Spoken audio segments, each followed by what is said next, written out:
Thank you. So for the public, we have two commissioners who are absent this evening, whose alternates are serving in their place.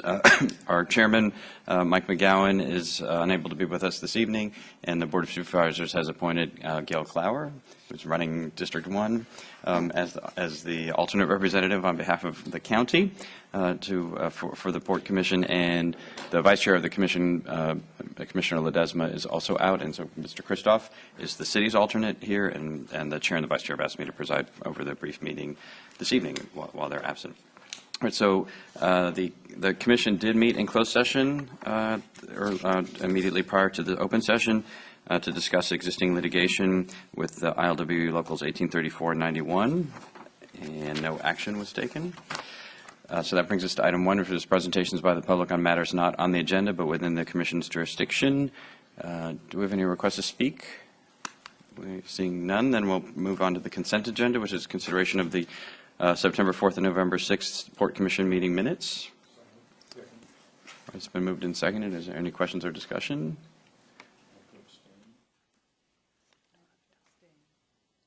All right, so we barely passed them. All right, so all those in favor, please say aye. Aye. Any opposed? So the motion carries with three ayes and 3 yeses and abstentions by Commissioners Christoph and Clower. Brings us to item 3, which is presentation of update on the Port Business Plan implementation. So, Laurel. Good evening, Commissioners. In addition to the normal handout in your packet with the table with updates on each of the recommendations from the business plan, given that we're halfway through the fiscal year, and given the light agenda, we decided that we might want to give you more of a thorough update tonight. So we're going to do a brief presentation. If we could go to the PowerPoint, just go through the outline for tonight. Next slide. So the topics, and Rick is going to present, go back one. Rick is going to present these first few. We're going to go over the real estate leases, update on the Delta lands, Lake Washington cleanup project, Seaway. Then I'll turn it back over to me, and I'll give the commission a mid-year look at the budget. So with that, Rick. Thanks, Aaron. Good evening, Commissioners. Welcome, Commissioner Clower. So as Aaron mentioned, it's been, and by the way, I'm going to refer to this business plan recommendation chart, which is attached to your packet. So I'm bouncing around a little bit. Aaron mentioned we're 6 months into the new operating model. We executed the lease with SSA in July 1st. So I'm going to start with recommendation 14, ensure a smooth transition for cargo customers.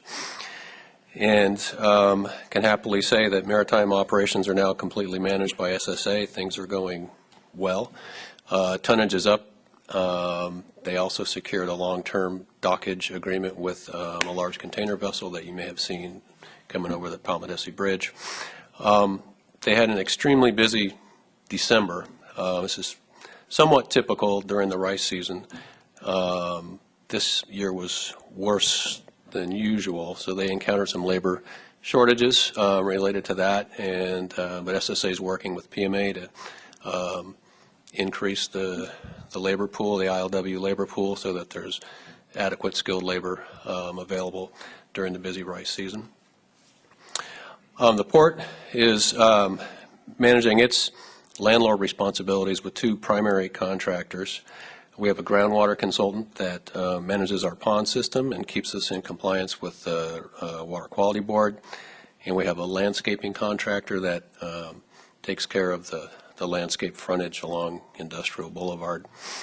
And other than that, for other tasks, we utilize the city's public works staff, and particularly the electrician, and that's an arrangement that's working quite well, actually, keeping our costs down and keeping things under control out there. So with that, I'm going to move ahead to recommendation number 8, which is promotion and lease of properties on the North Terminal that are outside of the SSA lease. So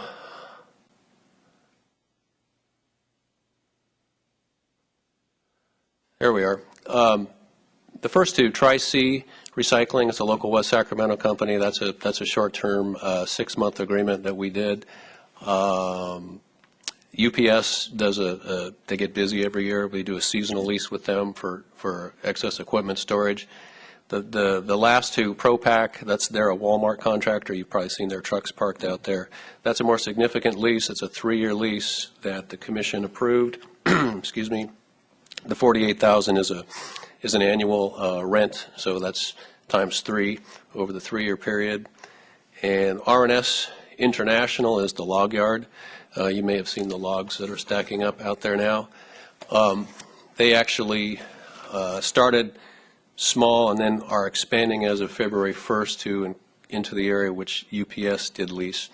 And that, again, is a commission-approved lease. It's $120,000 a year, one of our larger leases now.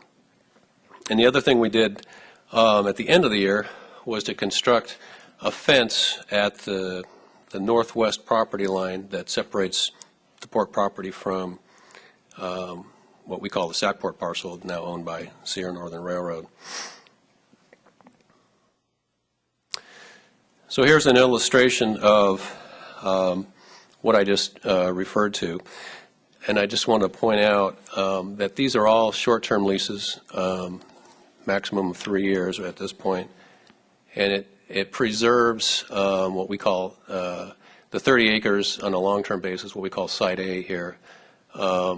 Preserves the long-term options, and particularly when you combine that with our option to repurchase this site, it really leaves the door open for relocation of tank farms in the future, should we Just so you know, decide to go the there. laser doesn't make it from there into our computer, so if you could use the pointer. Oh, okay. Oh, there we go. So what we call Site A, so the Tri-C leases here, ProPack here, R&S International is a large green area. They are subparcels within what we refer to as Site A, which is a 30-acre site, which is west of the SSA lease area. And when you combine that with the option that we have to repurchase the Sackport parcel, that's a 49, 50-acre site that we have at our, to work with on a long-term basis, and we still have the goal of tank farm relocation. So that's been our strategy, is to execute these short-term deals, generate short-term real estate revenue, pay our bills, and keep the long-term options open. So looking ahead, in 2014,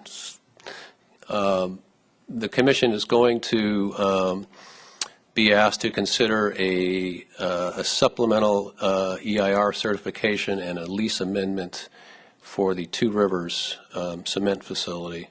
That environmental document is in the works right now.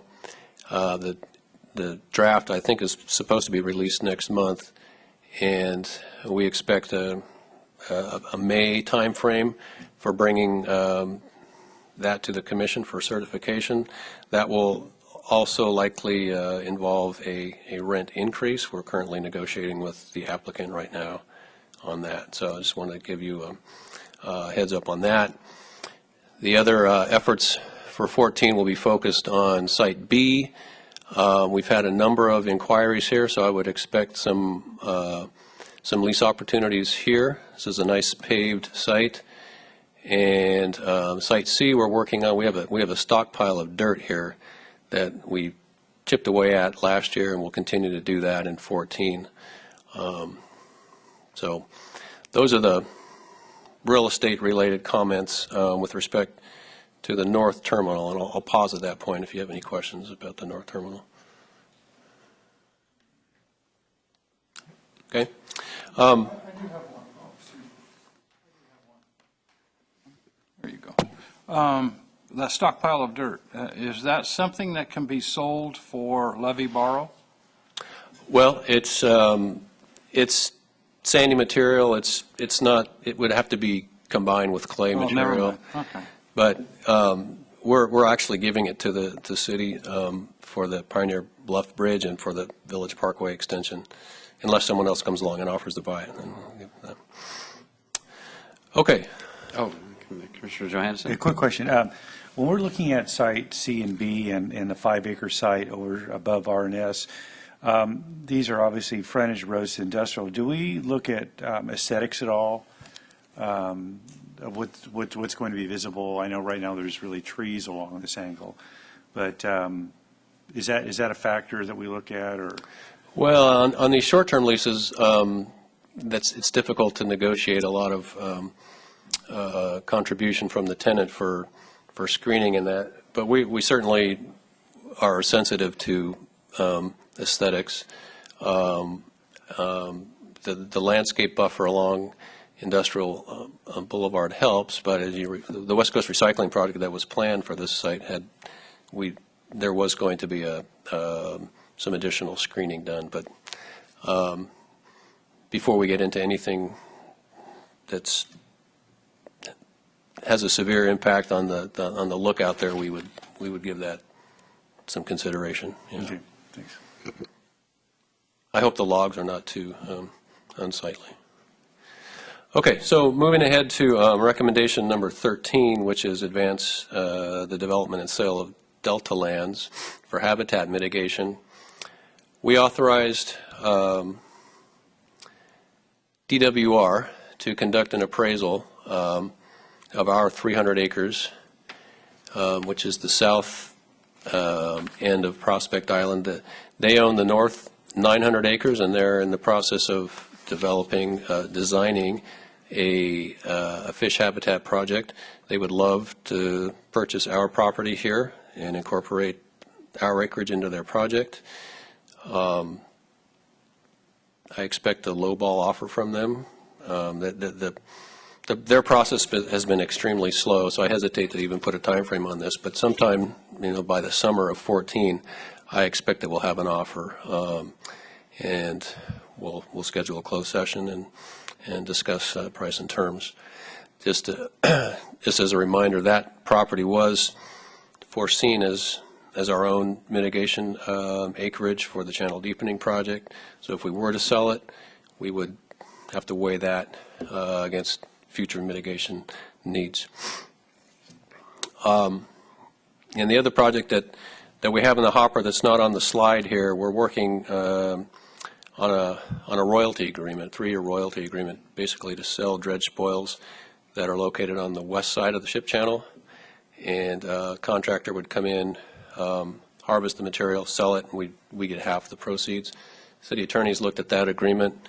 We're fine-tuning the details of that. And, could be a revenue generator, $50,000 a year or so for property that's currently not productive. It would also create additional dredge spoil capacity. Okay, and that's all I have on the Delta lands. Mr. Chair, if I can ask a question on that. Yeah, Can I Mr. follow up on Rodriguez. that? So, Rick, on the on the southern portion of the Prospect Island, you might want to consider, if it's at all feasible, the multiple mitigation overlays, right? So the same property has the potential, depending on where it's situated, to have overlays of different mitigation. So it's not all for one sort of thing. And I encourage us to consider the maximum use of that property in light of the shortage of it and the need to find a lot of mitigation land. So I just throw that out there as something to consider. Right, okay. Okay, moving on to recommendation number 20. This is the expansion of recreational use in and around Lake Washington. I'll start with the lower bullet point here. We had a great 2013 in terms of securing funding, and we've got all the hazardous material off of these vessels, and now we're left with the vessels themselves, which is a significant remaining effort. And I don't want to get too far in front of ourselves here, because we don't at this point have secured funding to complete the removal of the barges. But we did have an opportunity to engage UCD landscape design class and gave them access to the property, and they worked closely with River City Rowing Club and came up with some ideas. And I'll just throw one up here for you to look at. But this is generally what we're looking at long-term after we get the barges cleaned up, expanding the recreational use, canoeing, kayaking, those types of things. So we really need to secure funding to get the barges cleaned up as a first step. But people are thinking about this design. The rowing club's been very active. In fact, some of their members are going to take what the UC Davis students did, and they're going to plot those. They have a leased storage area on Boatman Avenue. They intend to put up some maps and drawings, and we'll let the commission know when those are available. You guys can look at them, and we can start thinking about what we want that area to look like long term. So Rick, on that, on recommendation 20, it's keyed as completed, but this part of the recreation piece is, it's one milestone, but until we've actually improved the actual recreational opportunities, it seems premature to check this one off as done. Yeah, you're right. We should take off completed. It's work in progress. We completed the hazmat phase. Yes, a lot of progress. Yeah. So don't remember, it's a huge amount of Right. progress in a short amount of time. But we need to get. We're driving towards the point where we're actually providing better public access and recreation, and that's the checkpoint when we can check it off. Okay, finally, Seaway. As you may recall, we did a workshop with the Port Commission, and planning staff has been in front of the council and the Planning Commission talking about land use designations for Seaway. There will be a community input process as the general plan update proceeds. Staff we did an RFP. We've hired a surveying firm to do a 4-lot subdivision and a wetlands delineation. We're going to park it at that point, let the general plan process play out, and don't see much in 2014 beyond the survey work. And with that, I'll answer any questions that you have, and Aaron will proceed with the budget update. Can I ask you about 15, the Marine Highway project? It looks as though the status now is we're just monitoring the project, and I have a particular interest in this. I've made, in order to get these funds, made some very direct assurances to the Secretary of Transportation himself about our commitment to making this project a reality. We can't make magic happen, but I want to make sure that we stay on this in every possible way. So monitoring seems a little weak in that sense, as though it might just happen somehow. I think we need to either figure out how to make this work, or we need to figure out how it can't work and engage USDOT. We can't. I don't see how we just leave it hanging out there. I do have some additional information for you on that. SSA, as you recall, was required to do a market study as part of their lease by the end of 2013. They have completed that. We have a copy of that. It didn't really tell us anything we didn't know already. It gave us a snapshot of the shippers who move freight in and out of the Sacramento area, both import and export, and concluded what we all know, that it's more expensive than trucking.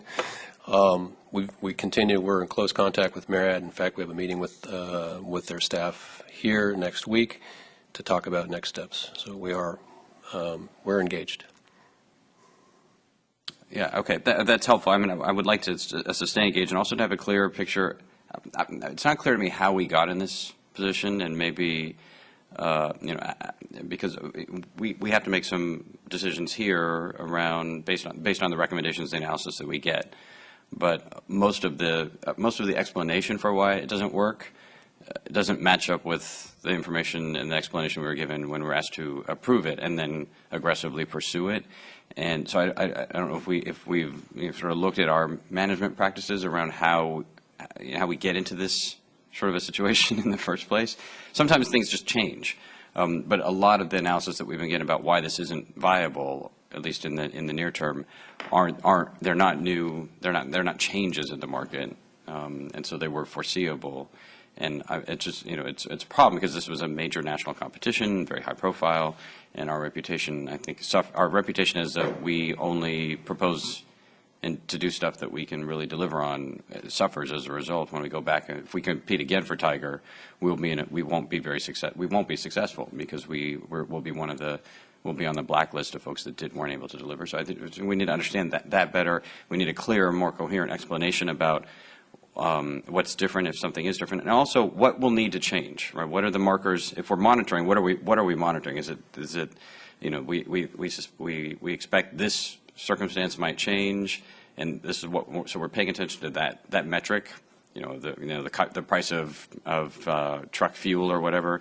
If that hits this point, then we think we're at a different point. But I think we need to be more clear and assertive around what, if it's not ready now, what are the conditions that would be necessary, and rather than sort of get under a rock, pretend that this whole thing didn't happen. So, all right, Commissioner Johansson.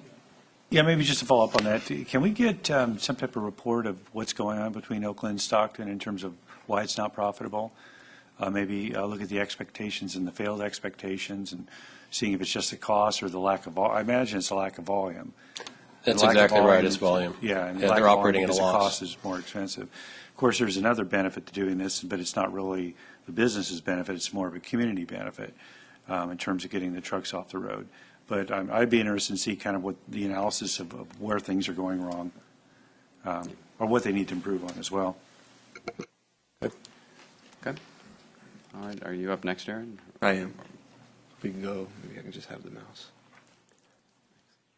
Okay, so like I said, we wanted to do a check-in on the budget, given that we're at the halfway point of the fiscal year. This is what you see before you now is just a snapshot of year-to-date totals on expenses and revenue. The important point here is that we're pretty much right where we would want to be, about 48% on expenses of the total for the year. We're actually higher on revenue, and I'll go into why that's the case in a minute. But overall, we feel like our costs are fairly stable at this point. We had some uncertainty getting into the beginning of the new operating model. So some of the costs are a little higher than we anticipated, just given the not knowing what would happen once SSA took over and the utility bills got settled, that sort of thing. But overall, it's a pretty good place to be at the midway point of the year. So on new revenue, and I wouldn't say that this was unanticipated so much as we weren't, we knew we were going to chase new real estate revenue and hopefully have some additional revenue from the cargo share and vessel fees. But when we did the original budget, we were purposely conservative on that, given that it wasn't a guarantee. So now that we're into the year, we have a pretty good idea of what SSA is doing in terms of cargo for the year, and we can start to project what our shares are going to be of that revenue. So on the leases, that alone has generated over $133,000 in new dollars that weren't in the budget at the beginning of the year, thanks in large part to Rick's efforts on leasing out the Site A properties. Cargo revenue, that $50,000 total is really just based on what we project SSA to finish on the year. So they're doing a little bit better than we had last year in total cargo revenue. Last year we would have received of our 25% share of revenue over $2 million. It would have been about $37,500. Based on what they're doing this year, we're looking at probably something closer to $50,000. Vessel fees, we've actually generated about $10,000 so far, but those are only based on getting bulk cargo.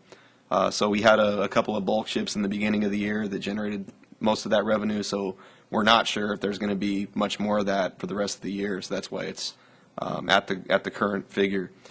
The Sierra Northern debt, the way that works, if you recall, it was basically a track lease where we also had a debt obligation to Sierra Northern that was paid from that lease. We've had higher than normal revenue this year on that rail lease, and so we're actually projecting to pay off that debt, which is a very good thing, and actually have some additional revenue that we didn't expect for the remainder of the year. And lastly, on Taylor Village, as properties are developed over in that portion by the Lowe's project, and I'm probably going to do a bad job of explaining this, but the development fees that are paid by the developer because of the original deal, the port gets a share of those fees. And so we're projecting from that public storage or mini storage project to receive about $100,000 in revenue that we didn't anticipate at the beginning of the year. So in total, we're about $328,000 over our initial projection of revenue for the fiscal year. Expenses, of course, are, as I mentioned, we didn't know everything about how the lease would really operate when we started the year. So on utilities, we're a little higher than we thought we'd be. That's our share of what's left of the electric bill, what gets applied to the port. The flood assessment, we were a little bit higher because we had to divvy up the leased area that the SSA had versus what we kept. We weren't really sure what the end result of that would be, so we're actually a little higher than we thought we'd be. But then on other categories, we're lower. Legal is a big one. We're not. We're really trying to keep the legal budget thin, and also the use of other staff. As Rick mentioned, we're relying on the public works staff quite a bit to do a lot of the things that other contractors used to do. So we're trying to keep those costs under control, and so far doing a pretty good job of that. And the last thing on here is more just a reminder to the commission of our list of debts. The one that is really the most uncertain is our liability for PG&E on the channel deepening costs. We are actually auditing those costs right now. We have some disagreement with PG&E over what charges are valid, and you'll definitely be getting an update in the future on that. But it's just more of a reminder that there is still that uncertainty in terms of the port's past liabilities. That's pretty much hopefully the last one that we have that situation with. And this is again a snapshot of based on what we know now for the whole year, what we're projecting in terms of the operating profit. This excludes debt service and one-time revenue, so this is really just purely operations, how much money we're bringing in, and then what we're expending on operations. So we are still projecting a profit of about $577,000. Of course, we have the debt service. So as I showed in the beginning of the year, we are projecting a structural deficit still, but that is expected to, we are expected to overcome that over the next 5 years, and as we pay down debt. That's really the main reason for that. So this is just a slide that I showed in the beginning of the year. Really as a reminder for our principles of how we're operating the port's budget. So really the next 4 to 5 years are still the critical part. We get out of that structural deficit situation once a lot of the debt's paid off. Fiscal year 17-18, we're actually showing a profit. We still have that opportunity to raise real estate revenue through the vacant sites at the North Terminal, sites B and C, continuing to lease properties for short-term tenants and possibly looking at longer-term deals as well. So it is a positive outlook, but as I've always have said, the margin is very thin. We have a couple of very large leases, for example, the Cemex lease and some of the other bigger leases. So we're trying to diversify the port's revenue sources to protect ourselves from, one lease going bad, not being a crisis. So that's part of our strategy, to diversify the real estate revenue. Be non-speculative with our revenue assumptions, really not count the money till not only a lease is signed, but also the rent's being paid. And then using that new revenue to retire debt early to the extent that we can. And then continue to pursue strategies to reduce our operating costs. Now I can say on that, through Rick's work and a lot of the cost reductions we went through with the new lease, we have really tried to reduce everything we possibly can. We're kind of at the point where we're running on a bare minimum. We tried to work on our insurance costs. That's been a challenge, but we'll continue to look at ways to reduce operating costs to allow us to have more money to put towards debt retirement. So that's pretty much the budget update, and if you have any questions for us, we'd be happy to take those. Commissioner Kristoff. Aaron, the PG&E issue, is that still tied to the deepening? Yes, it's a remnant of the channel deepening project. What those charges are charges that were accumulated during the time that we were active in channel deepening. Right. We then issued effectively a stop work notice to PG&E, and these charges are the remainder of what they had on the books. And so we're auditing those costs and looking at what we think we actually owe. So we'll continue to work on that. And where are we on the deepening? Well, at this point, deepening is effectively on hold, but our priority at this point for our federal lobbying and everything that we're doing in terms of the channel is really on maintenance dredging. Okay. That alone is a challenge, just to keep the channel at its current depth, and so we're really focusing our resources there. And that's 35 feet? 30 feet. 30 feet, 30 feet. Yeah. Okay, thank you. Other questions? All right, thank you. Thank you both. I mean, thanks to the entire team, which is the two of you, I think, mainly. And Phil and Marty and the other folks, and Jeff and others who are making this happen. But I mean, the execution on what was a pretty narrow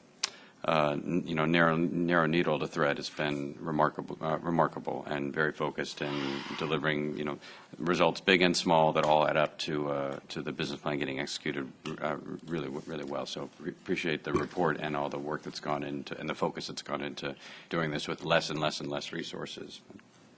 But toward the end of maintaining the viability of the port as a going enterprise. So, Commissioner Villegas? Thank you, Mr. Chair. Yeah, totally agree. The increase in tonnage, is that all rice or mostly rice, Rick? I'm just curious. There's been so much activity. I know it's been because of the Palmadesi Bridge there. Everybody gets an opportunity to see all the boats sitting in the docks there. So Mostly rice. And rice primarily ships in the 1-ton super sacks, break bulk. Every year is a little different in the bulk rice market. This year they've had more bulk rice than usual, and they did handle a magnetite vessel early in the year, and they did one fertilizer vessel as well. So it's been. it's great. Great. Thank you. All right, then that brings us to commissioner reports. Are there any reports from commissioners? The port CEO report. Just briefly, Mr. Chair, you mentioned Rick's efforts along with Aaron and the team. Last month, Rick was named the City Staff's Manager of the Year for those efforts on the port plan, the reorganization, the leases, and also the cleanup. And he's really taking this on from a strategic standpoint. He mentioned preserving some of the land for the future, for the tank farms. He's been very, very strategic on this and just done a superb job, and we anticipate equally the same equal effort in 2014.